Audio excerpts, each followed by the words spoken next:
एक राजा अपने रथ पर सवार होकर राजमार्ग से जा रहा था। मार्ग में उसने एक नन्हे से बालक को, बहुत ही मासूम बालक को मिट्टी में खेलते हुए देखा। राजा रथ से उतरा, उस बालक के पास गया और उससे पूछा, पुत्र, तुम मिट्टी में क्यों खेल रहे हो? उस बालक ने बड़ा सहज उत्तर दिया, लेकिन बहुत प्रखर। उसने कहा, मिट्टी का पुतला हूं राजन, तो मिट्टी में ही तो खेलूंगा। इतने छोटे से बालक के मुख से ऐसी ओजस्वी बात को सुनकर राजा बड़ा स्तब्ध रह गया। उसके मन में विचार आया कि मैं निसंतान हूं और ये बालक बड़ा तेजस्वी है, क्यों ना मैं इसे अपने पुत्र के रूप में अपना लूं। ऐसा विचार करके उसने उस बच्चे से पूछा कि क्या तुम मेरे साथ मेरे महल में रहोगे?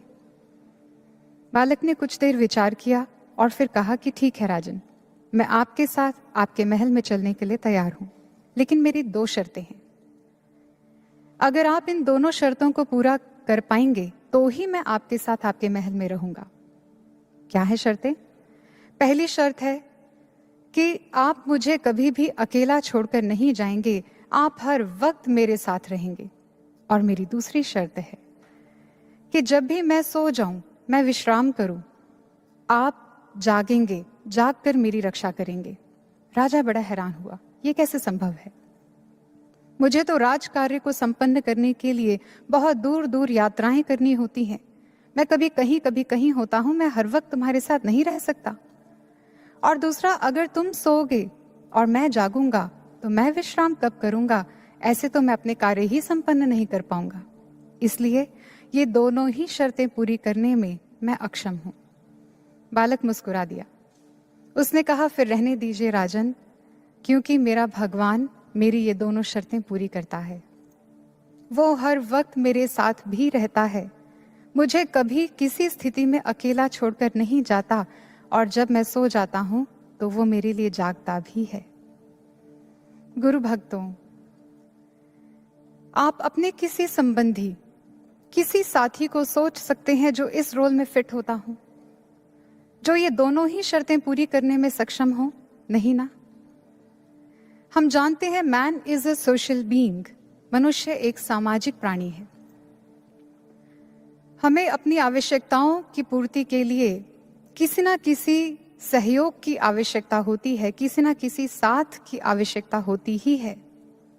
और ऐसे में विचार करिए, अगर हमें कोई ऐसा सपोर्ट सिस्टम मिल जाए जो 24/7 काम करता हो, जो हर वक्त हमारे साथ रहता हो, जो हमारी हर छोटी से छोटी जरूरत का ख्याल रखता हो, उसको पहचानता हो, जो हमें केवल बाहर से ही नहीं पहचानता, जो हमारे मन से हमें पहचानता हो, हमें भीतर से पहचानता हो, हमारे मन को समझता हो, जिसको कुछ कहने की भी आवश्यकता ना पड़े, वो बिना बोले ही सब कुछ जान लेता हो।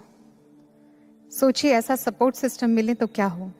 और हम बहुत बहुत सौभाग्यशाली हैं, क्योंकि हमें ऐसे गुरु का साथ मिला है, हमें ऐसे साथी, ऐसे रहवर मिले हैं जो ये दोनों शर्तें पूरी करते हैं, जो हर वक्त हमारे साथ रहते हैं, किसी स्थिति में कभी हमें अकेला नहीं छोड़ते, जो हमें बाहर से नहीं, हमारे मन में उठने वाले हर भाव को हमारे जानने से पहले जान लेते हैं, हमारे मन को समझते हैं, हमारी हर छोटी से छोटी जरूरत का ख्याल रखते हैं, उसको पूर्ण करने के लिए उद्यत हो जाते हैं, हमारी हर समस्या में समाधान बनकर हमारे साथ खड़े होते हैं।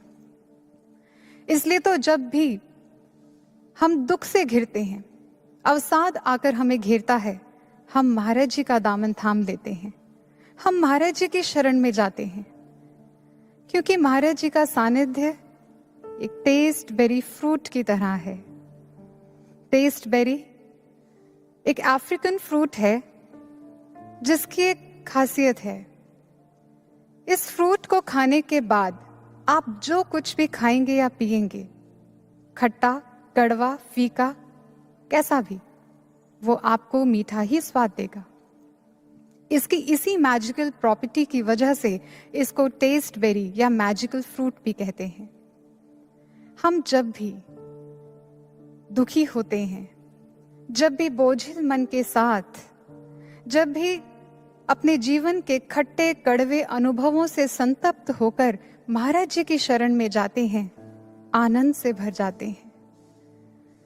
महाराज जी ऐसा उत्साह हमारे भीतर भरते हैं, ऐसे नवीन ऊर्जा का संचार हमारे जीवन में कर देते हैं कि दुख दुख नहीं रहता, तकलीफ तकलीफ नहीं रहती। ऐसी मिठास महाराज जी हमारे जीवन में भर देते हैं। सोचिए गुरु भक्तों, जिसको ऐसा साथ मिला हो, जिसको ऐसे रहवर मिले हो, उसे जीवन में कुछ और क्या ही चाहिए होगा। हाँ, ऐसे साथ के छूट जाने का डर जरूर होगा। कहीं कुछ ऐसा ना हो जाए कि ये साथी हमसे दूर हो जाए, कहीं हम इसका साथ ना खो बैठे।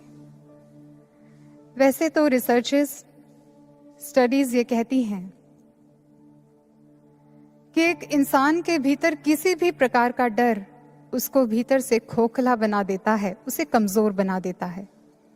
और आज तो इंसान इतने सारे फियर्स और फोबियाज का शिकार हो चुका है। हाइड्रोफोबिया, एक्रोफोबिया, ऑटोफोबिया, इंसेक्टोफोबिया, न जाने कितने कितने। किसी को हाइट से डर है, किसी को अकेलेपन से भय है, किसी को पानी से, किसी को किसी से, किसी को किसी से। और स्टडीज कहती हैं कि किसी भी प्रकार का भय इंसान की प्रगति को रोक देता है, ये उसके लिए हानिकर है, इसलिए इसकी रेमेडीज ढूंढी जाती हैं, ट्रीटमेंट्स लिए जाते हैं। फिर एक साधक के मन में ये डर कैसा? एक बार किसी ने गुरु महाराज जी से प्रश्न किया। उन्होंने कहा कि महाराज जी, भक्ति तो निडर बनाती है ना?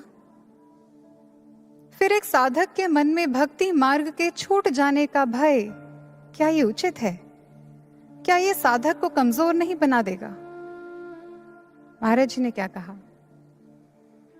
महाराज जी ने कहा, जब एक साधक के मन में भक्ति मार्ग से छूट जाने का भय रहता है, तो ये भय उसे गुरु के चिंतन से जोड़ता है, ये भय उसे प्रार्थनाओं से जोड़ देता है। ये डर ही है जो उसे हर गलत विचार से रोकता है, हर गलत कार्य को करने से रोक लेता है। इसलिए यह भय सार्थक है, उसे भक्ति मार्ग पर दृढ़ करता है। महाराज जी ने इसको और समझाने के लिए प्रश्न किया।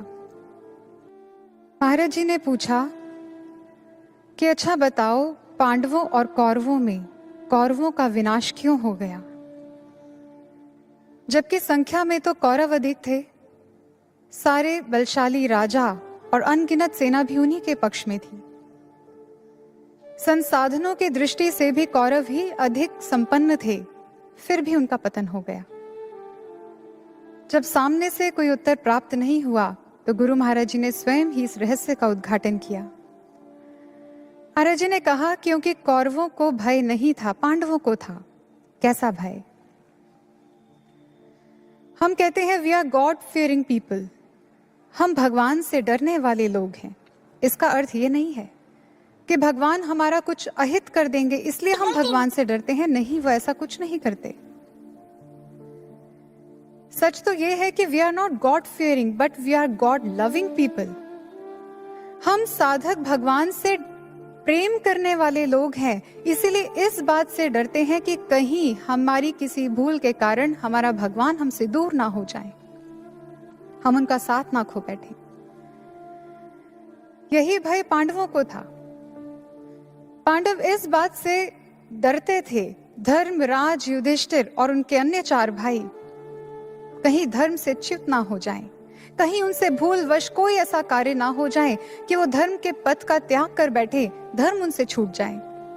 और उनके धर्म के इसी प्रेम ने, इसी भय ने उन्हें सदा भगवान से जोड़ के रखा, कृष्ण से जोड़ के रखा, क्योंकि वो जानते थे जहां कृष्ण है वहीं धर्म है और जहां धर्म है वहीं कृष्ण है।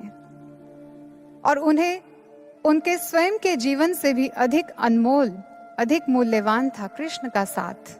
वो किसी कीमत पर नहीं छोड़ सकते थे। इसलिए अपने भगवान से दूर हो जाने का भय एक भक्त को भक्ति मार्ग पर दृढ़ कर देता है, उसे और सतर्क और सजग बना देता है, क्योंकि वो जानता है कि मेरी जरा सी लापरवाही मुझे बहुत बड़े नुकसान में डाल देगी। भगवान शिव कहते हैं, जब एक साधक को सतगुरु प्राप्त होते हैं तो उसके जीवन में बहुत सारी संभावनाएं जन्म लेती हैं। कैसी संभावनाएं?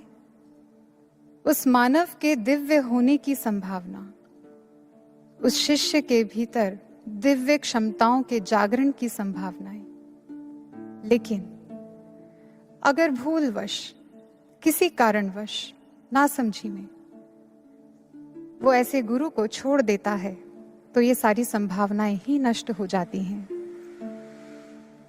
गुरु त्यागाद मृत्यु, मंत्र त्यागाद दरिद्रता, गुरु मंत्र परित्यागी रौरवम नरकम व्रजेत। ऐसे लोग जो ये कहते हैं कि महाराज जी तो हमेशा हमारे हृदय में वास करते हैं, हम महाराज जी को कभी नहीं भूल सकते, कभी उनको नहीं छोड़ सकते, लेकिन उनके दिखाए मार्ग पर नहीं चल रहे।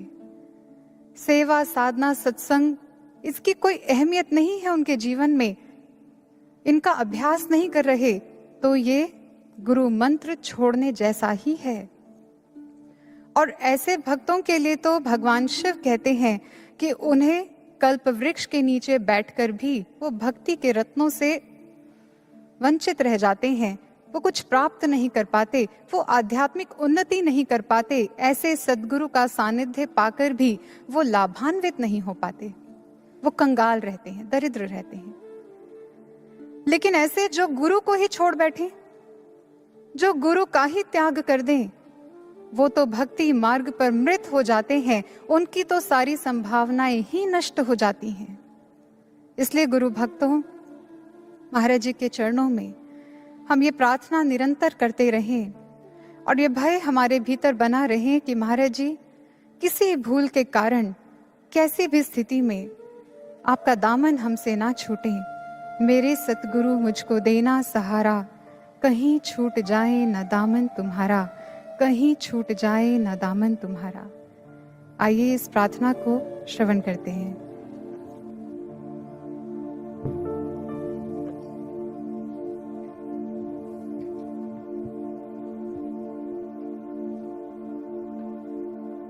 मेरे सतगुरु मुझको देना सहारा, मेरे